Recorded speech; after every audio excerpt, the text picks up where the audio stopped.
Good evening, everybody. Good evening, ladies and gentlemen. Welcome to our platform, Relationship Matters. Relationship Matter is a platform we talk about relationship, most especially marriages. It is a platform where we give advices on relationship, on marriages. The aim is for us to enjoy our marriages. The aim is to make our marriages more stronger, solid until death will separate us. Now, relationship, as you know, it is a union of two people coming from different background, different family upbringing. Therefore, when we come into a relationship, we come with different character, different lifestyle, different mind, and so on and so forth. So, therefore, for any marriage to be successful, you have to, number one, work on yourself.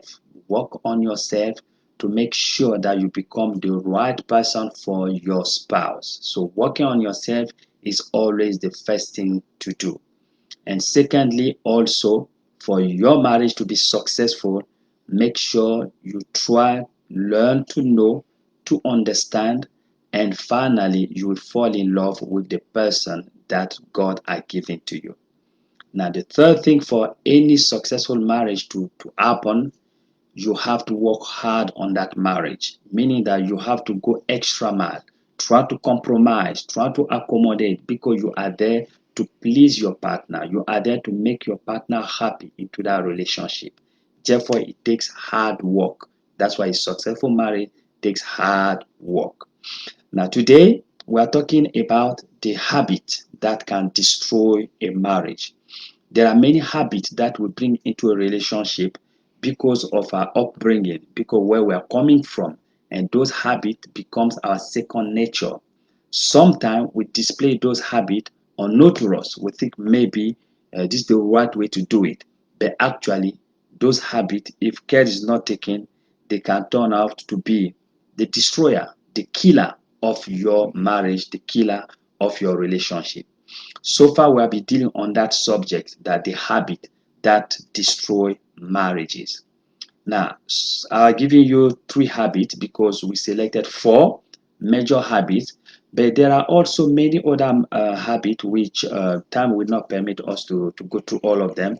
But at least the few we have learned so far, they are very good, they are very important. Tonight or this afternoon, I'll give you another habit that can be very detrimental to any marriage. All right. What is that habit? It's what we call by using power and control. Using power and control. Using power and control is a killer of any relationship. Why? Because power and control always leads to what? To abusive behavior. You find out that in a relationship, one of the partner has that habit to control, habit to use power to control the partner, and that leads to one of the partner be abusive. He become an abuser in that relationship. So instead of being there to help, but because he does not understand that he or she may not understand that his behavior is actually abusive. His behavior is controlling. His behavior is just making things difficult. But he or she carry on living that way, it becomes a problem into a relationship. Now, in any abusive relationship, it's difficult for that relation to last longer when one of the partner is an abuser. One of the partner behave in using abusive behavior, it will kill. What it kills first, it kills first feelings, not love. Love is a result of the feeling. Love is like the manifestation of the feeling we have towards somebody. That's why when you love somebody, you have good feeling towards that person. You have feeling. That feeling comes from your heart. In the marriage also, when you love your spouse, their feeling, that feeling are inside of you. And when those feelings are strong, they makes love. Yeah, they increase love. You want to be with your partner. You want to spend time with that partner. You feel at peace. You feel happy. You feel love in that relationship. Why? The feeling. But in an abusive relationship, those feelings are hurt. Those feelings are killed. Now, when the feelings are hurt or killed, immediately, automatically will affect your love. and love will die. If love is dead, well, it will become a problem for that relationship to last longer. So then, what type of abuse somebody can bring in the marriage? We have physical abuse, we have verbal abuse, we have emotional abuse, we even have sexual abuse. So one of the partner uses those type of abuse, those type of character that can completely destroy the marriage. Okay? When we talk about physical abuse, what does that mean? That means that one of the spouse, he always uses physical, um, you want to touch, you want to hit, you want to slap, you want to pull down, you want to push, is because he cannot control his anger. He or she cannot control his anger, cannot control emotions. Emotion, anger, all of these things will lead to physical abuse. In the marriage where physical abuse, that marriage cannot last longer. Why? How would you feel if your partner keep on beating you, slapping you, pushing you, pulling you, doing all kind of physical restraint against you? Will you be happy in that marriage? None, of course. And what happened here? That first and foremost, it will kill the feeling you have towards your husband or towards your wife. There are marriages whereby the husband is always physical abusive. He will pull the wife, he will kick the wife, he will slap the wife, he will do anything to the wife. That is not right. In some marriages also, the wife is so abusive. You'll be pulling the husband, beating the husband, slapping, doing all kind of things. Now, no one would like to live in such a marriage.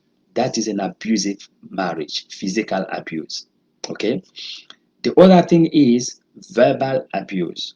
What is verbal abuse? Verbal abuse when one of the spouse always says words that belittle the other one. Words like insulting words like negative nagging. He always criticizing, always saying that it's your fault. Look at the way you are. Look at this. It's always talking negative word. It become even worse when those things are done in front of the children or in front of other friends, for instance. Why? Because one of the partner has that controlling power, that controlling habit. He belittle the other partner. He makes that partner to feel worthless, to feel just like she or he is not intelligent, is like a retard or things like that. Those are verbal abuse. Okay. Now tell me, how many of us will be happy to live with somebody who is always taking negative things against you, always criticizing you? Anything you do is just not right. You cook something, oh, why did you cook it like that? Ah, look at the way it is. The house, look at the house. How did you do that? Anything you do is always criticized. Anything you do is not always right. Is not always not up to the standard. What will happen here? You will kill your feeling towards that person. Very soon, you don't want to be around that person because it begins to affect you. That's what verbal abuse does. Or sometimes, every time you do something, your husband or your wife always correct you. And it's not right. It's not like this. And it's supposed to be like that. When too much correction comes in, it becomes a controlling power. Your spouse begin to control you. And what happened is a habit, is a character that your spouse, your husband have or your wife has. And that can only do what? It will kill your feeling. It will kill your feeling, and the feeling, when the feeling are killed, it can only do what? Destroy the love you have towards that person. Very soon, cracks begin to happen. You'll not like to live in that relationship. The third one is what we call by emotional abuse.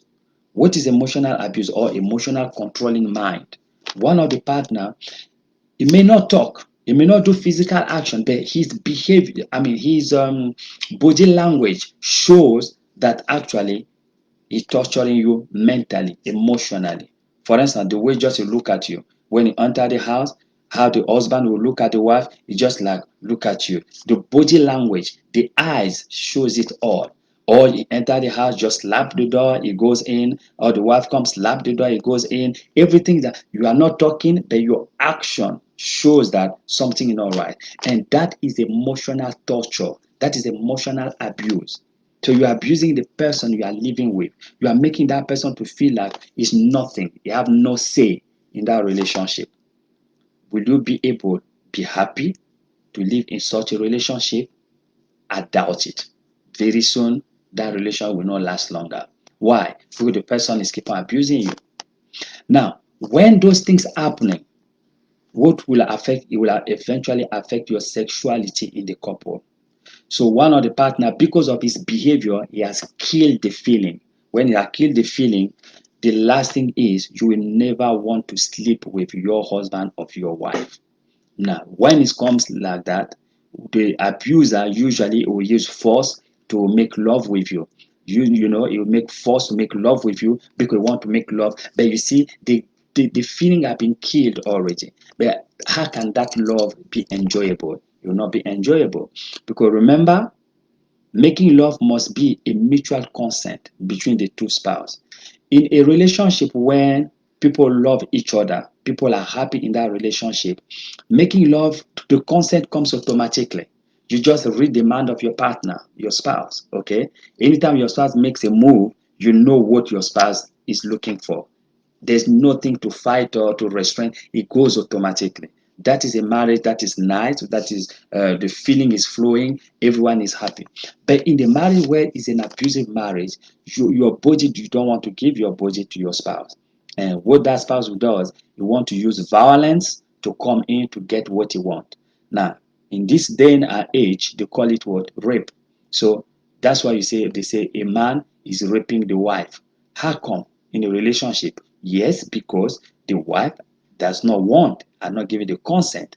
That's why the man using the force to get sex, to have sex with her. Or the man does not want, the woman want to use force to have sex with the man. It happens. Okay? Both sides. Sometimes the wife is the one is an abuser, or the man is an abuser. So these are the killer of any relationship. Now the killer becomes even severe when what happened to the eyes of the abuser? The person is abusing the other one. Sometimes he does not know that what he's doing is wrong because of his upbringing. Maybe he come out from a family whereby he was really petty. They were petting him or her. They're taking him like so. He grew up with that mindset that he's on top of everything, and that become his character or her character. You see, or it brought up in the family where people are so proud, people are so naughty, and that he or she grew up from that family and it become his nature. So when he's expressing himself, he think that what he's doing is right. That's why I said at the beginning that any successful marriage requires you to work on yourself, look down on yourself. The luggage that you brought from your family, is it correct for me to live with somebody in my house? No. You see, the abuser may not know it. Now, look what happened to the abused. The person who's receiving all of those abuse, how that person feel? The first thing, when you are receiving abuse all the time, the person who is abused become afraid. Fear comes in you. You find out that the wife become afraid of the husband. Ah, my husband is coming, she's afraid. Oh, what will he say now? What will you do now? You become, I've seen a lot of this, a lot of testimony where women come to testify that that marriage was the marriage of hell. I was always afraid when my husband enter. It's like a hell is coming. The same men also say, oh, that my wife, she was so abusive. This is the way. So fear is the first thing that will affect your spouse because of the abuse that you are doing. The second thing will affect your spouse is confusion. Your spouse becomes confused. The wife or the husband, the wife becomes confused, or the wife becomes confused. Why? Because she or he does not know how the partner will react. Okay, I cook this way. Will my husband like it? Or will my wife like the way I done this? So you don't know where to stand. Should I stand this way? Should I stand that way? You become confused. And that confusion can only lead to what? To hurt the person you are living with. It kills the feeling because you don't want that person. Anytime that person comes, you are shaking, you are afraid, you are confused. And the worst of all, when abuse keep on coming, it does what? It destroys your confidence. It destroys your confidence. You begin to look down on yourself. Am I right? you begin to doubt even your own intelligence. You begin even to doubt your own ability to do certain things. You begin to doubt, am I doing right? Am I doing right? Maybe it's wrong. Or maybe this man or this woman sees it better than me. You see, you begin to doubt your own mind.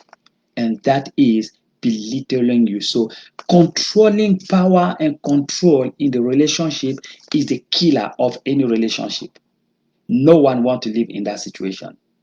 And usually when somebody has been abused in the marriage, that person becomes trapped in that marriage. They become afraid to say something out. They become afraid because they are shaking, they are confused. They even it can lead them to depression.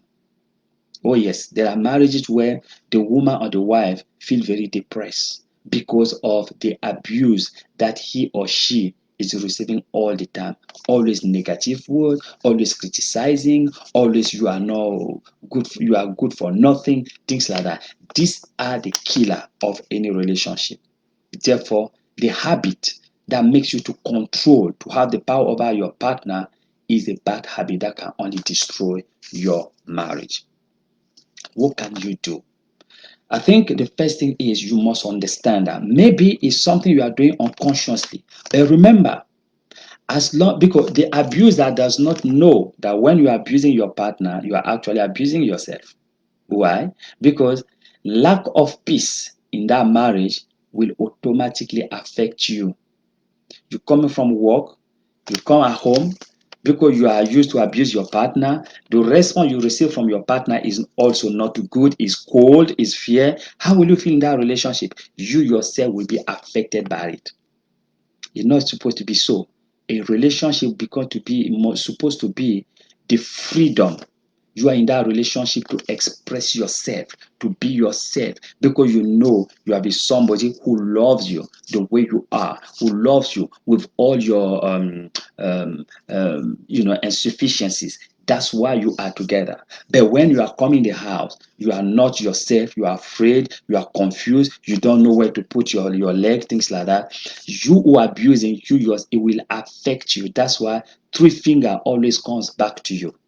You think you are making that person bad, but actually, emotionally, it will affect you. Consciously, it will affect you. You yourself will not be happy in that relationship. So, therefore, the success is for you to work on yourself. Look down on your character. The way I'm doing it, is it right? Are you enjoying it? If you are not enjoying it, why can't you change? Change. Turn around. Go to your partner, talk, present yourself, and let your partner help you. Remove abusive behavior, abusive languages. Instead of criticizing, try to compliment, try to help, put hands together, encourage your partner. This is the way out. Now, if at the beginning your partner complain to you, for instance, say, the way you are talking to me, I don't like it. Or the way you are doing this, I don't like you. It should ring a bell to you. You should say, oh, certainly what I'm doing is not right. Then examine yourself. Look down on your character. Try to change. There are two words that build the world, they say. The word, I am sorry. The word, forgive me. These are the two words that build the world. Two words that build the world. I am sorry. Mean that recognize that, oh, is my character is a problem. Okay, what will you do? I am sorry. Let me rectify. By so doing, we can bring back the love that was about to be destroyed. We can reestablish that love. We can reestablish the feelings. That is how it works. So anytime your partner comes to you and say to you that this what you are doing is hurting me, this what you are doing, I'm not happy with it, you should stop, look down on yourself, remove pride. Because if you are proud towards your partner, where will you again you have, I mean, your partner, that is the person that's close to you, that's the closest person on earth with you, apart from God, is your partner. So therefore, you have to understand what he or she is telling you and try to rectify. That the only way you can correct your behavior, that the only way you can remove that habit of control and power, controlling and power, remove it from you, and you find out that your relationship will work better. Now, for others, the receiver, who, if your partner is not changing, your partner keep on abusing you physically or verbally or emotionally or sexually, then you need to look for help. You need to look for help. Talk to your partner first, and maybe 2 or 3 people are close to you may help. But actually, I say the abuser is the person who's supposed to look down on himself and try to change. If you do that, you will cement your relationship, and your relationship will the feeling will come back, and it will solidify your relationship. It will last longer. So all in all, what can we say? That this controlling power and behavior, bad habit, can be a killer to any relationship. Therefore, let us look down on ourselves. Let us work on ourselves. Okay. Let us change our character so that we can be accepted in that relationship, so that the relationship can be a better place to live for all of us. So this is what I wanted to share with you this evening. I hope you have learned something about it. There's a lot of marriages, and most especially during this COVID period. You see, before the COVID, some marriages they used to hide behind work, because one will go to work, come back late, maybe 6 o'clock. The one go to work, come back maybe 6 or 7. So you see, you don't meet each other during the day. You only come in the evening to eat and go. You go and sleep. But now that the COVID has come, some people are working from home. So you have no choice that to spend the whole day together. Now, when an abusive person is there, what will happen? It become hell to live together. That's why during this period, they say that the statistics have shown that the violence, domestic violence, has increased more than 20%. 20%, that's a lot in marriage, because people are living together. Those characters begin to come out. The controlling power begin to come out. People cannot live together anymore. So, if you want your marriage to succeed, just recognize what you are doing is not right. Repent with your partner, talk to your partner, and restart again in the better way. As you do that, your marriage will stand strong and will last longer. So that's all I wanted to share with you this evening. Now, next week we take now, because all of this was like general, both sides, husband and wife. Okay, I put it general. Next week we talk about specifically what are the habits that men do that destroy their marriage. And after that, we talk about what women do and that really destroy the marriages. So these are the 2 things that we are looking forward. And for the now, we see you next week when we start what men do that destroys marriages. So have a blessed evening. So we see you again next week. Bye bye. Same time, 8 p.m. British time. So share the message, share this program to your friends. Maybe it will help 1 or 2 people that are going through under an abusive relationship. This may help them. Okay. For the now, bye bye.